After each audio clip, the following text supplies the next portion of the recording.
Voilà 2 ans que l'opération Sangari a été déployée en Centrafrique. Cette force, initialement dotée de 2000 hommes, avait pour mission de sécuriser Bangui, la capitale, d'ouvrir le corridor économique à l'ouest entre Bangui et le Cameroun et d'éviter une nouvelle crise humanitaire.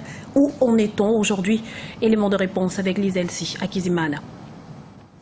Sangaris célèbre son 2e anniversaire ce samedi 5 décembre 2015.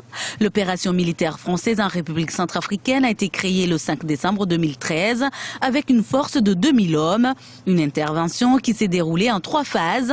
La sécurisation de Bangui, la capitale, l'ouverture du corridor économique à l'ouest entre Bangui et Cameroun, ainsi que la stabilisation de l'est du pays. L'intervention de Sangaris en Centrafrique a permis d'éviter que les violences intercommunautaires prennent... elles sont déjà... elles ont été très dures, mais elles le seraient encore davantage s'il n'y avait pas les forces Sangaris.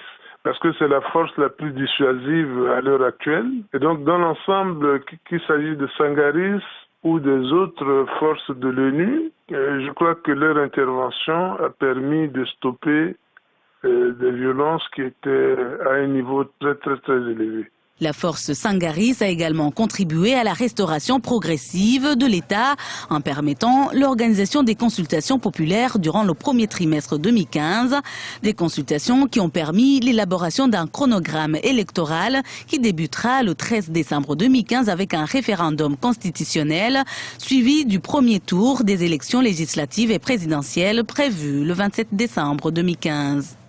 C'est à cette occasion que nous verrons encore davantage le service que Sangaris peut rendre au peuple centrafricain, c'est-à-dire sécuriser les élections, sécuriser ces élections sur l'ensemble du territoire, parce qu'il s'agit d'élections groupées, d'élections générales, législatives et présidentielles.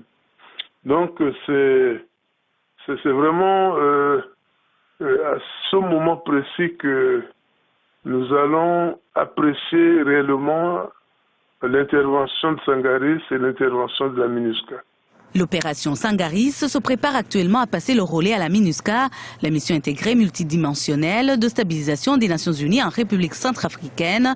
Les effectifs de la force française devraient être réduits à 600 hommes, mais au vu du regain de violence depuis septembre 2015, l'état-major français a décidé de stabiliser les effectifs jusqu'à la fin des échéances électorales.